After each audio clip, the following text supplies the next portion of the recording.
এই দল যাদের সাথে আমরা কন্টেস্ট করব তারা 86 সালের নির্বাচনে গিয়ে 10টা সিট পেয়েছিল। আবার বিএনপি, জামাত, দাঁড়িপাল্লা, লাঙ্গল, নৌকা 2096 সালে কয়টা সিট পেয়েছিল? 3টা সিট পেয়েছিল। আবার আমাদের সময় পেয়েছিল 18টা সিট পেয়েছিল। তাহলে বোঝেন বিএনপি বাদ দিলে তাদের যেমন সমস্যা, আমরা জামাতকে বাদ দিয়েও কিন্তু 159টা সিট পেয়েছিলাম।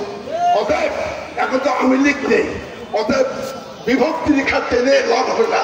আসুন আমরা সকল মূল্যবোধের উপরে উপরে থেকে ঐক্যবদ্ধভাবে আমাদের পার্টির প্রার্থী, আমাদের দলের প্রার্থী তারেক রহমানের হাতকে শক্তিশালী করিবার জন্য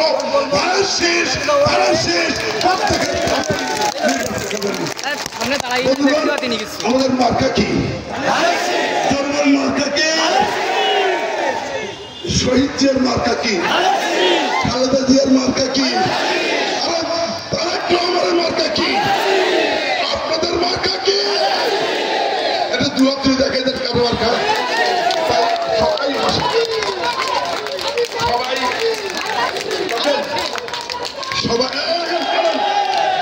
আমরা চাই উন্নয়ন, উৎপাদন। এই রাস্তা কি বিধান অবস্থা, এটা হাবিব ছাড়া কেউ করতে পারে না। এলাকার উন্নয়ন যদি করতে হয়, উৎপাদন যদি করতে হয়, জিয়া রহমানের ভাষা উন্নয়ন এবং উৎপাদন হাবিবুল ইসলাম হাবিব করবে।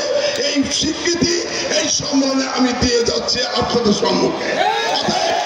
আসুন ভাইরা, ভোটে জোটে নির্বাচন, আমরা ইনশাল্লাহ সবাই মিলে এখানে নির্বাচিত হব। আমার বিশ্বাস যেভাবে আমি ইউনিয়ন সম্মেলনগুলো অবলম্বন করেছি, ভাইরা যদি দু একটা ভুল ভ্রান্তি হয় কমিটির ক্ষেত্রে, তাদেরকে আমরা অন্যভাবে পুনর্বাসন করতে চাই। অনেকে মনে করেছে হাসান আমাদেরকে দিচ্ছে না, কিন্তু তারাও চেষ্টা করেছে, কিছু সমন্বয় করে চলেছে। কারণ নতুন ভোটের আগে যদি ভোট হয় তাহলে কঠিন কিনা বলেন না, জনগণ কঠিন কিনা বলেন আপনারা। তাই ভোট না করে সমন্বয় করে আমরা যেন আগামী দিনে ভোট পর্যন্ত, ভোটের পরে অবশ্যই কমিটি হবে গণতান্ত্রিক পন্থায়। যারা যারা চান, আমরা কিছু ইউনিয়ন সিদ্ধান্ত নিয়েছি, সেই সকল ইউনিয়নগুলো ভোটের মধ্যে দিয়ে ভোট করে নতুন নেতৃত্ব তৈরি করবো বলে ঘোষণা দিয়ে যাচ্ছি। সকলকে ধন্যবাদ, শুভেচ্ছা, অভিনন্দন।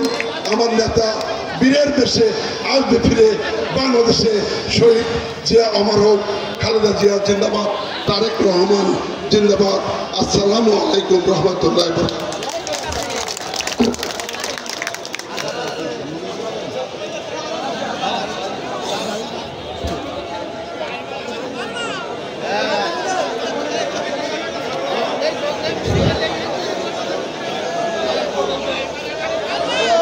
আমাদের প্রথম অধিবেশন শেষ, আদানের পরে দ্বিতীয় অধিবেশন শুরু হবে।